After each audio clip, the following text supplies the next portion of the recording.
December 25th, 2024. While millions of families were busy opening presents, Netflix was opening something else entirely. 2 live NFL games, broadcast to millions of viewers with no rehearsal. Then, 1 year later, December 25th, 2025, they did it again. Everyone keeps asking the same question. Will Netflix take the Super Bowl? But that's the wrong question. Netflix already took Christmas. Twice. The real question we should be asking is much simpler. What did they learn? This isn't a prediction. This is a postmortem. For 2 years straight, Netflix didn't just stream a couple of football games. They ran massive public infrastructure tests disguised as holiday entertainment. And when you think about it, Christmas Day is the perfect laboratory. You get a huge global audience, but it's not quite the catastrophic, system-breaking traffic of the Super Bowl. You get worldwide attention, but not the same level of scrutiny. It's high risk, but survivable. If something went wrong, it would be embarrassing, sure, but it wouldn't be fatal. That's why Christmas mattered so much. Let's go back to that first test in 2024. Netflix streamed 2 NFL games, and from a certain point of view, it was a success. The platform didn't crash. There were no global outages, no total system failure. But something else happened, something much more subtle. On social media, chaos erupted. People were tweeting about touchdowns before the ball was even snapped on screen for millions of others. You'd hear your neighbors start cheering through the walls moments before you saw the play yourself.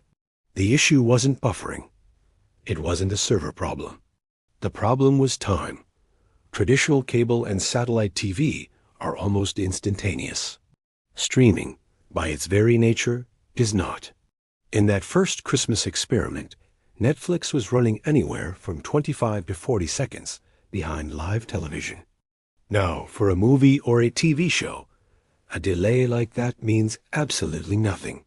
But in the world of live sports, a 40-second delay is a lifetime. It's deadly. Because live sports don't just happen on your screen anymore. They happen first on social media. You see the reaction.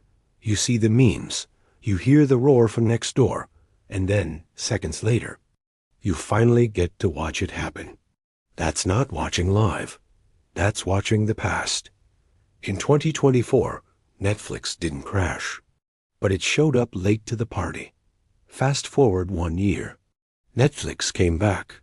Same day, same holiday, but with a very different result. For Christmas 2025, the latency, that dreaded delay, had dropped significantly. What was once 25 to 40 seconds was now closer to 15 or 20.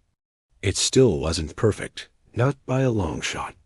It certainly wasn't as fast as linear TV, but it was closer. More importantly, the system held. Millions of people around the world streamed those games simultaneously, and the platform didn't even flinch. No mass buffering incidents, no public relations nightmare. Netflix had clearly optimized its delivery, improved its compression algorithms, and smoothed out its distribution network. They had pushed their technology to its limits. But technology can only do so much. Physics is still physics. The speed of light didn't change in a year, and the limitations of fiber optic cables are still very real. Netflix can bend reality, but it can't rewrite it. Still, the message they sent was loud and clear. An ETFLIX can carry live NFL games. And that message wasn't really for you or me, the viewers. It was for the NFL. And just as importantly, it was for the advertisers. And that part of the test worked perfectly. Big brands, the household names showed up. Coca-Cola, Verizon. They bought ad time during Netflix's Christmas games. And after the first year, they came back for the second. They didn't run away. This is crucial. For decades, the Super Bowl has owned one singular, priceless commodity: guaranteed simultaneity. Over 100 million people watching the exact same ad at the exact same second. Streaming has always struggled to replicate this. Its greatest strength, personalization, is also its greatest weakness in this context. It's fragmented. Advertisers don't just want eyeballs. They want synchronized cultural moments. The Christmas tests were Netflix's answer. They were saying, we can give you that moment too.